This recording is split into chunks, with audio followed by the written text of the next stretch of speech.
శ్రీ గురుభ్యో నమ. గురు బ్రహ్మ గురు విష్ణు గురుదేవ మహేశ్వర గురు సాక్షాత్ పరబ్రహ్మ తస్మై శ్రీ గురవే నమ. సదాశివసమారంభం వ్యాసశంకర మధ్యమాం అస్మదాచార్య పర్యంతం వందే గురు పరంపరాం. అపార కరుణాసింధుం జ్ఞానం శాంతరూపం శ్రీ చంద్రశేఖర గురుం ప్రణమాముదామహం. శ్రీ గురుభ్యో నమ. గణాధిపతి అన్న ఈరోజు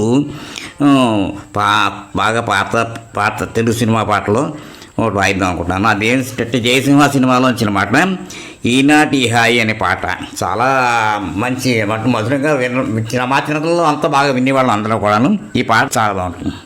దాని గురించి ఏంటంటే ఈనాటి హాయి అనేది 1955లో విడుదలైన క్లాసిక్ తెలుగు సినిమా జయసింహలోని ఎంతో ప్రసిద్ధమైన గీతం. ఈ పాట విశేషాలు ఏమిటంటే సినిమా జయసింహ 1955, గాయకులు డి యోగానంద్, అంటే యోగానంద, సంగీతం టీవీ రాజు, సాహిత్యం అనశ్రీ సుబ్బారావు, నటినటుడు ఎన్టీ రామారావు, అంజలిదేవి. విశేషం ఇదొక కలికాలం నిలిచిపోయే శృంగారభరితం యుగ్గేయడం. పాట రాజా మ్యూజిక్ బ్యాంకులో అందుబాటులో ఉంటుందని చెప్పన్నారు. అంటే దీంట్లో అంటే యాక్చువల్గా చెప్పాలంటే ఇది ఘంటసాల పీలీలా పాడినట్టుగా నాకు తెలుస్తున్న విషయాలు అన్నమాట.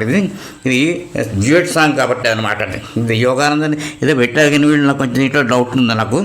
అంచేత ఇది మాత్రం వాళ్ళు పాడిన ఆ పాట ఎలా వస్తుంది అంటే చెప్తాను మీకు కొంచెం ఒక్క పాడి కొద్దిగా.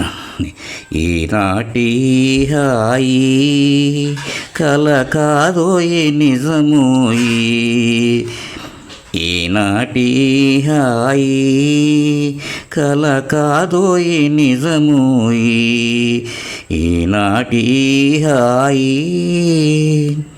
నీ ఊహతోనే పులకించిపోయే ఈ మేను నీదోయి, ఈ ఊహతోనే పులకించిపోయే ఈ మేను నీదోయి, నీకోసమే అడియాసలన్నీ నా ధ్యాసనాస నీవే సఖా, ఈనాటి ఈ హాయి కల కాదోయి నిజమోయి.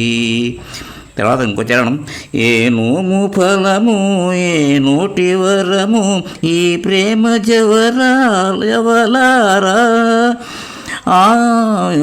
నోము ఫలము ఏ నోటి వరము ఈ ప్రేమ జవరాలా, మునియములే కవిరితాభిలీల మన ప్రేమకెదురేది లేదే సఖీ, ఈనాటి ఈ హాయి కల కాదోయి నిజమోయి, ఈనాటి హాయి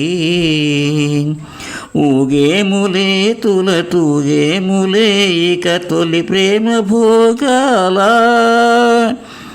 ఊగేములే తుల తూగేములే ఇక తొలి ప్రేమ భోగాల, మురిపాల తేలే మన జీవితాలు, మురిపాల తేలే మన జీవితాలు, దరహాసలీల విలాసాలులే, ఈనాటి ఈ హాయి కల కాదోయి నిజమోయి. మోహన్ రాగంలో సమ్మోహన శక్తులన్నింటినీ పొందుపరిచినటువంటి పసందైన గీతం ఇది.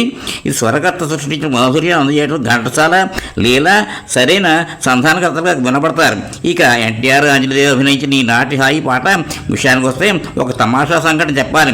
నందమూరి సోదరులు మ్యూజిక్ సెట్టింగ్స్కి వస్తున్నారనగానే వారితో సన్నిహితంగా ఉండే టీవీ రాజు గారికి కూడా టెన్షన్గా ఉండేది.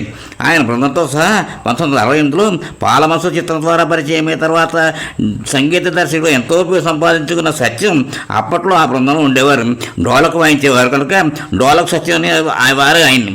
హిందీ సినిమా పాటలు అంటే చెవి కోసుకునే సత్యం మంచి పాటలున్న హిందీ సినిమా విడుదలైందని తెలిసే రాత్రి అందరూ పడుకున్న తర్వాత ఎవరికి తెలియకుండా వెళ్ళి సెకండ్ షో చూసేసి బస్సులో లేకపోతే కాలినడకను వచ్చేసి తిరిగి బుద్ధిమంతుల్లో పడుకుంటుపోయేవారు ఆ రోజులు ఆ బృందంలో. ఆ రోజు ఈనాటి హాయి పాటకు సంబంధించిన ట్యూన్ నందమూరి సోదరులకు వినిపించి తీరాలి. ఏవేవో తయారు చేశారు కానీ ఇప్పుడు ఎవరికి తృప్తిగా లేదు. 1953 ప్రాంతంలో దిల్లే దా నాలా అనే హిందీ చిత్రం విడుదలైంది. గులాం మహమ్మద్ ఆ చిత్రానికి సంగీత దర్శకుడు. ఆయన స్వరపరచగా తలత్ మహమ్మద్ పాడిన ఓ పాట తలత్ స్వర్ణోత్సవ విజయ గీతాల్లో ఒకటిగా నిలిచిపోయింది. ఆ పాట పల్లవి ఇలా ఉంది. జిందగీ దేనే వాలే సున్ తేరే दुनिया से दिल भर गया मैं यहाँ जीते ही मर गया జిందగీ దేనే వాలేసు. ఈ పాట వినిపించి ఇలా చేద్దామా అని అడిగా సత్యం. వాళ్ళు కనిపెట్టలేరు అనుకున్నారా, చంపేస్తారు జాగ్రత్త అని హెచ్చరించారు టీవీ రాజు. అది కాదండి, చిన్న గమ్మత్ చేస్తా వినండి అంటూ జిందగీ దేనే వాలేసి పాటలోని రెండోలైన తేరి దునియాసే దిల్ భర్గా చూర్ని ఈనాటి హాయి పాట ఆ పాటకి మొదటి లైన్గా తీసుకుని మోహన్ రాగానే ఆలపించుకుంటూ కలదు కాదోయ్ నిజమోయ్ అనే లైన్ని పూర్తి చేశారు సత్యం గారు. వెంటనే పాట పూర్తి స్వరూపం టీవీ రాజు గారికి సాక్షాత్కరింపజేసింది. ఇంటర్లూడ్స్తో సహా చరణాల చూర్ను సిద్ధం చేసేసారు. మొత్తం పాట చకచక తయారైపోయింది. ఫస్ట్ హీరింగ్లోనే ఓకే చేసేశారు నందమూరి సోదరులు. ఎంత భయపడ్డారో అంత సుఖంగా విజయవంతంగా ఆ సిట్టింగ్ ముగిసినందుకు ఈనాటి హాయి కలకాదోయి నిజమోయని పాడుకుంటున్నారు.